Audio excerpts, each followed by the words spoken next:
how does my family feel about me being a lesbian. It got so bad I went to call the police. I think she saw my BBC interview and she came for me like, I'm dragging my family's name through the mud. Amma, you say we don't like you. They feel like I'm a disgrace. I don't even want to be right. I just want to be myself. And the last time where my brother slapped me, there's not a version of me that they didn't complain about. Now this part trying to gaslight me and make it seem like I'm lying. This is your friend Amara. This is your friend Amara. This is your friend Amara the lesbian. Amara the lesbian. The lesbian.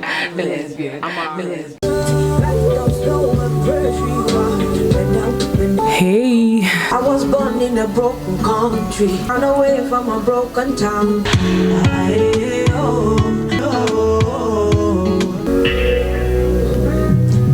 On your knees, don't you come up till I'm satisfied.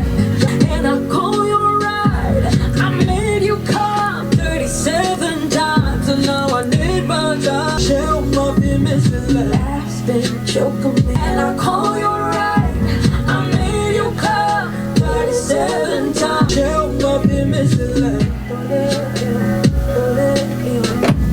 Hello, what's up, friends? Welcome back to my channel. This is your friend Amara the lesbian, and in today's video we're finally back home. We're finally settled. Today is vlogmas day 4, and I thought maybe we should just do a sit down first and just, you know, share feelings. I've been working so hard to make these videos and just put them that even when we hit 10k, I don't feel like I took time to talk or sit down and just talk. So something happened recently that made me decide, okay, I need to do a sit down and just talk about everything I've been feeling, because I've been feeling a little bit disconnected from just myself and everything. Before we get right into this video, I just want to say a very big thank you again for 10,000 subscribers, and I know we are going to celebrate it. We are supposed to celebrate it.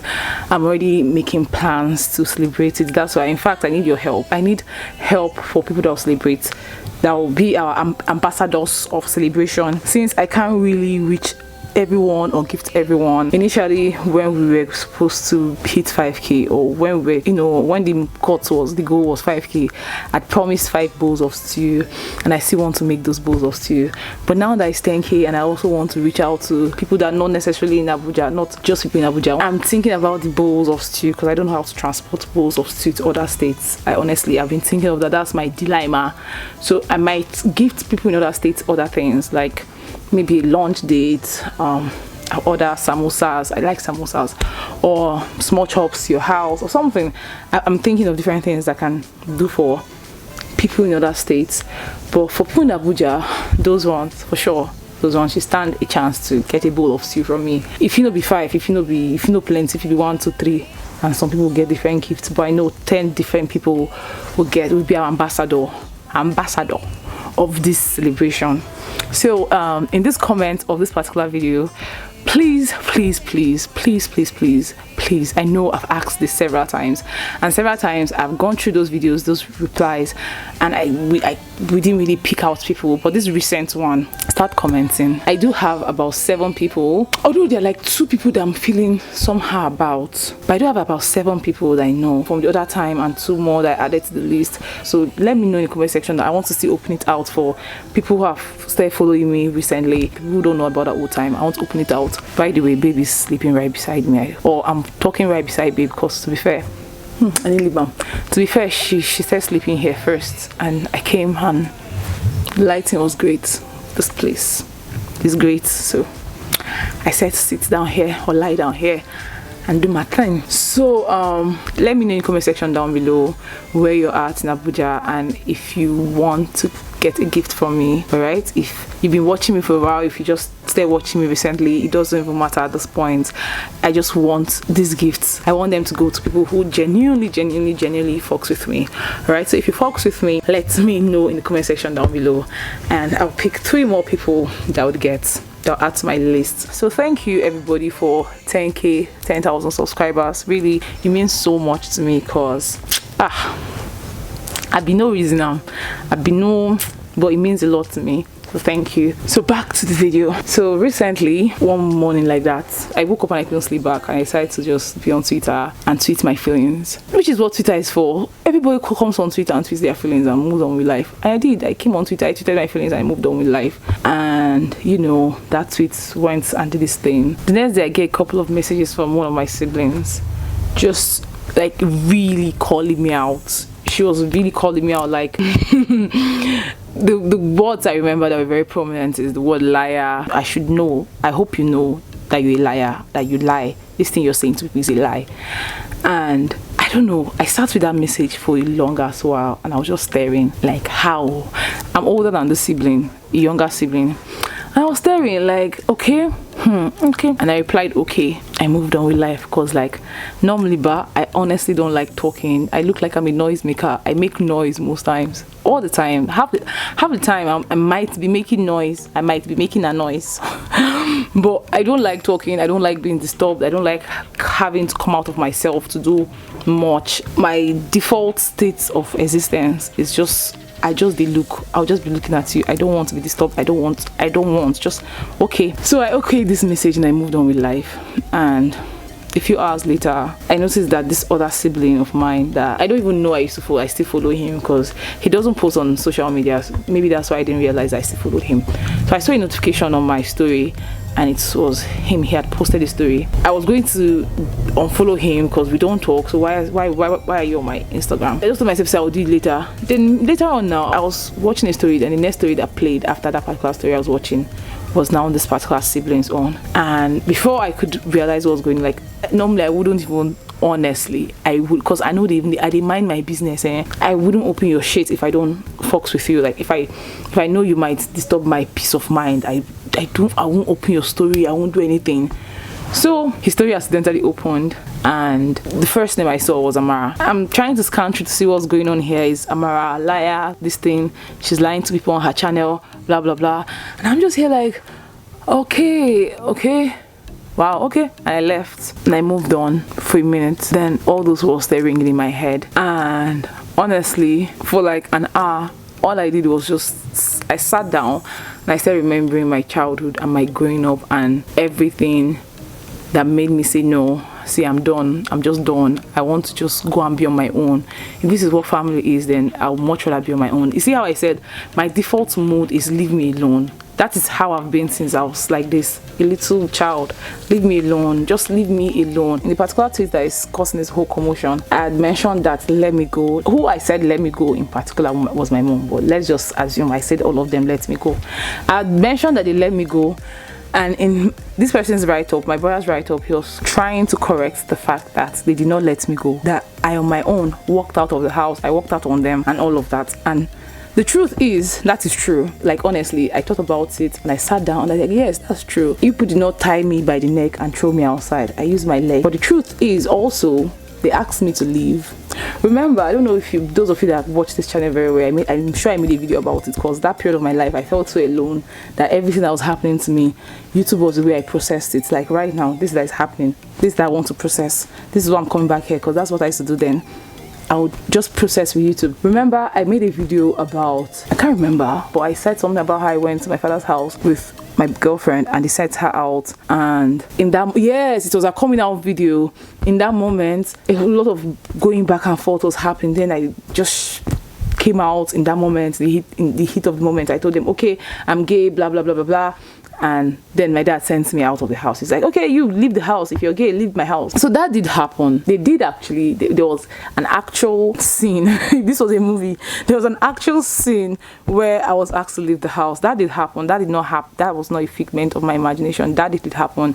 And I also mentioned in that video that even in that moment, I did not think the man was serious. I thought I was still going to do my stubborn head and go to the house. Is it that same video on that video? I don't know, but I know I said this in one, maybe it's different videos. So it's not like they sent me out and there was no way for me to come back into the house anymore or blah blah blah. In fact, what they are trying to paint, I know these people, so I know what they are trying to say. They are trying to make it seem like that particular scenario was nothing. I could have come back to the house if I wanted to. But the truth is, that's not true. Because when I come to the house, when I'm there's a video I also said, if you remember, there was this video I made life after coming out, where I said the reason why I don't go to that house is not even because they sent me out, it's because when I go there I don't feel great about myself. People remember. Exactly. They are trying to paint it like, oh, we had all these family squabbles, but she walked away, she left us, she's the one not wanting to communicate, she's the one cutting ties.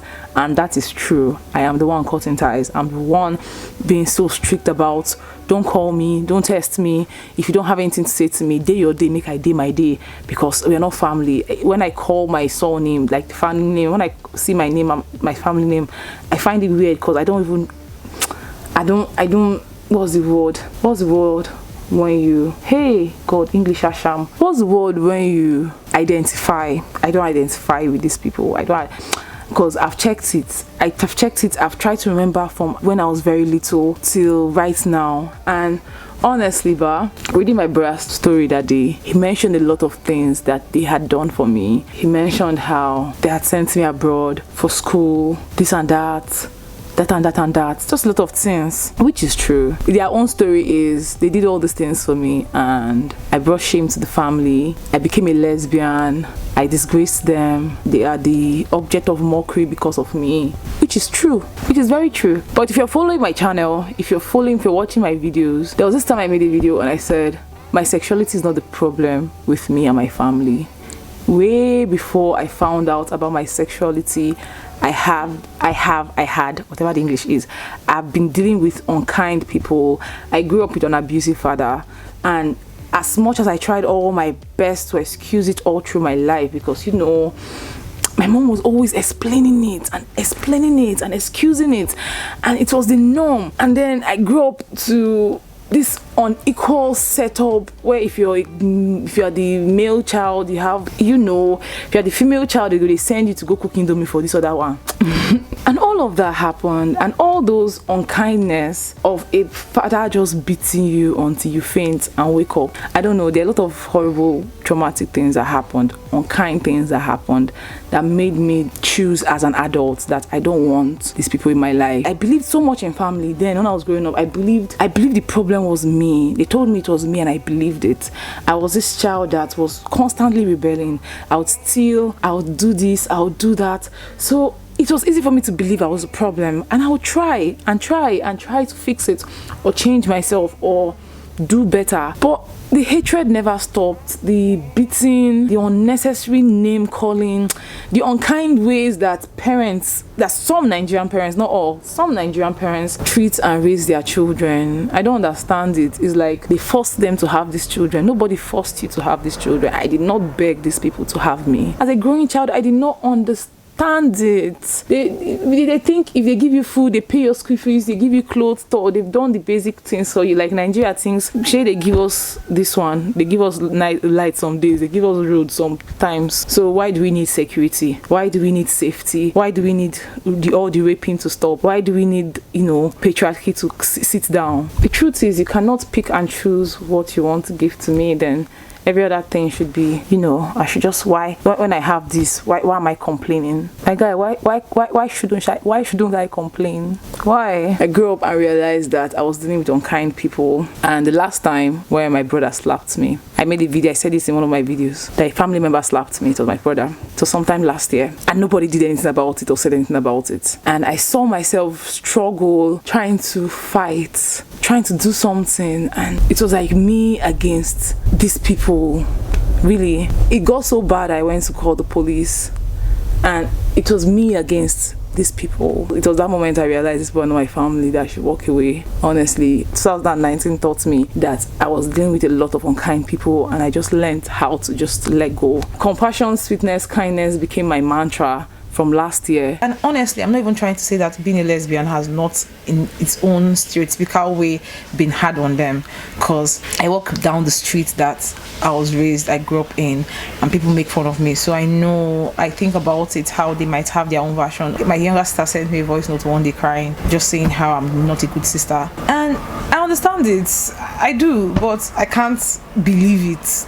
I understand it, but I can't believe it, because I see how the system that is backing this whole thing is homophobia, and homophobia is against my very life. All of this is against my very life, so I can't be against my own life. I have to be on my side. How do my family feel about me being a lesbian? That's one question I get a lot. I don't know how they feel, but it's not all sunshine and roses. We've part ways, and I repeat, it's not because of my sexuality. For them it might be because of my sexuality, but for me, I couldn't relate to the way things were done, the way you have to shout to get heard. I didn't feel seen. I felt like I was struggling to get a bunch of strangers to see me, and they're supposed to be family, they're supposed to be people that knew the most, and they didn't. And then on top of that, when the whole girlfriend thing happened, the way I had told them about Yinka, the way Yinka had come through for me in a lot of ways, I really thought this people welcome her and be kind to her and love her.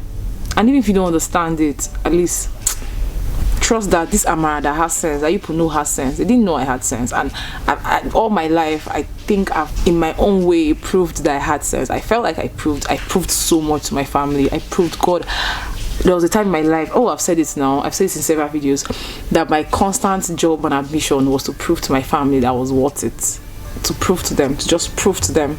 And it got to a point that I realized I wasn't proving, like I wasn't that cup, not a fool. It was like putting baskets underneath a tap. It was not holding anything. Everything, all my effort was just running down the drain, honestly. And for my own sanity, for my own safety, I had to decide to stop and just love on myself. That's what I'm doing now. And I thought, we could just be guys. I thought, at least with my siblings, I thought we could be guys. We could talk. We don't necessarily have to agree on anything, but don't hate me, I won't hate you. We can talk, we can see each other as human beings. But they can't get past that lesbian thing. It's like you're having a fight with someone, and right in the middle of the argument, not even a fight, you're having a misunderstanding with someone, and right in the middle of the misunderstanding, throw it in there. At least my own is better. I'm not a lesbian. You're a lesbian. I can't be communing with those kind of people. I can't. You don't have my best interest at heart. That's how I feel when I'm around you, because I'll tell you I don't want to get married to a man, and you ask me over and over and over again, when will you get married to a man? My mother asked me this question for so long, and one time I even told her, I sat down, I said, see, I will not be happy with a man. Can you hear what I'm saying? I am living inside this body, and I know this person that I can taste. I will not be happy. I will not be happy. And this one did not hear it. I had to ask myself, is my happiness anything to her? Does she care about my happiness? Or does she want me to do these things this way so it can check all these societal boxes? I can't. Honestly, I wish I could, because I've been trying. You people know now. I've shared this story with you a billion and one ways.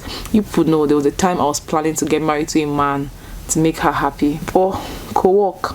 It didn't work. And we were friends. I thought we were friends. And that was the reason why I tweeted that post, because I woke up that morning, I was just remembering the period of time where we were friends.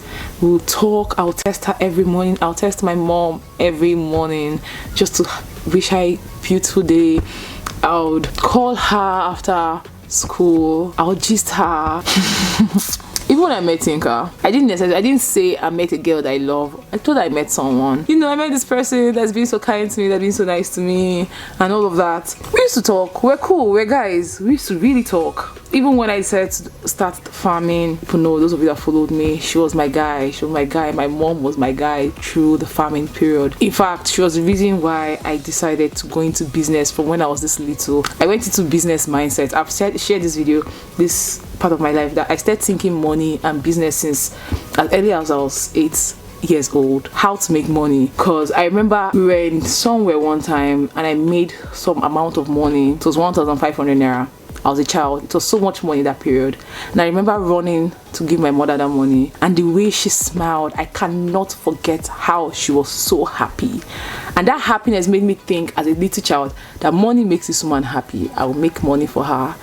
And I would just I exhausted myself growing up just trying to make money. I exhausted my bones.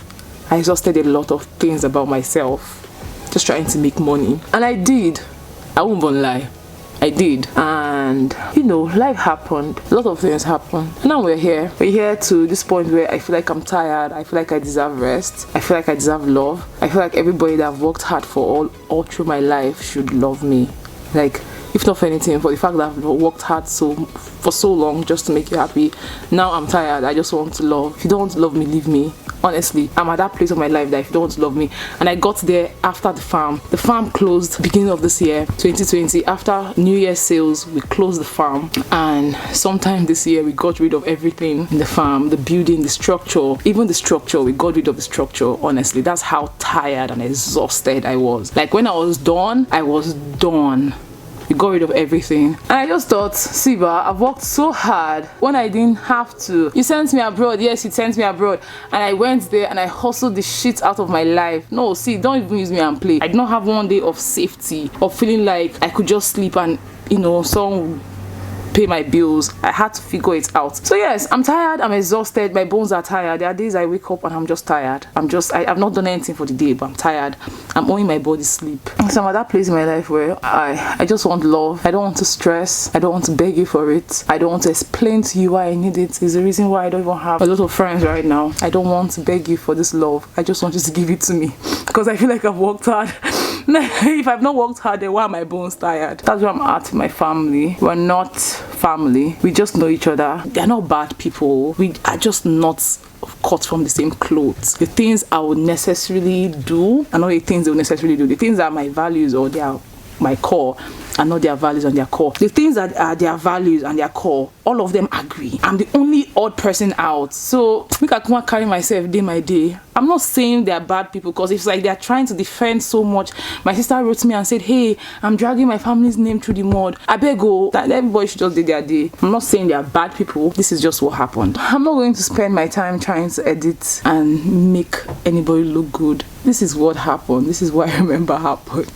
I'm not lying. This is honestly what I remember happened. I have journals that remind me of the times I used to just write, like, see, Amara, you're going to grow up and you're going to run from these people. Even before I knew I was into girls, I'll write to myself, Amara, you're going to grow up and you're going to run from these people. You saw me go through like pain just in front of this particular camera. I never even changed this camera, and it was real, it was there, and it was okay. It has passed.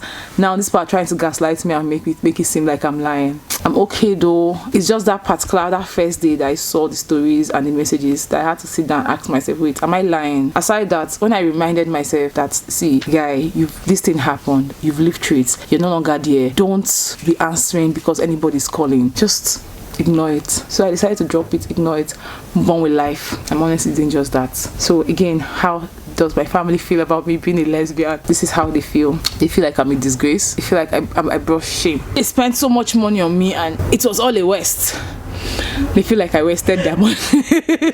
That is true now. They feel like I wasted their money after everything. It's just a the lesbian that I became. Maybe they're right. That one self day. They should just be right on their own corner. Let me be myself. I don't even want to be right. I just want to be myself on my own corner. That's all. Like, as long as I get to be myself, but I'm alright. I'm alright. And being with these people, staying with these people that have restricted my being, would have choked my existence up. I wouldn't have been able to be myself. So right now, although I don't have that whole, you know, biological family support, I'm being myself every day.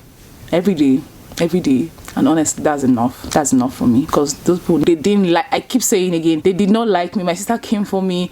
I think she saw my BBC interview and she came for me like, Amara, you say we don't like you. Yes, yes, people don't like me. You don't like the way I dress, you don't like the way I talk, you don't like my hairstyle. There's not a version of me that they didn't complain about. It was always one thing or the other. This hair, why are you bleaching it? Why are you wearing this thing? There was always one thing or the other. Even when I was just a girly girl, it was that I was gaining weight. I should be watching my weight. I should do this one.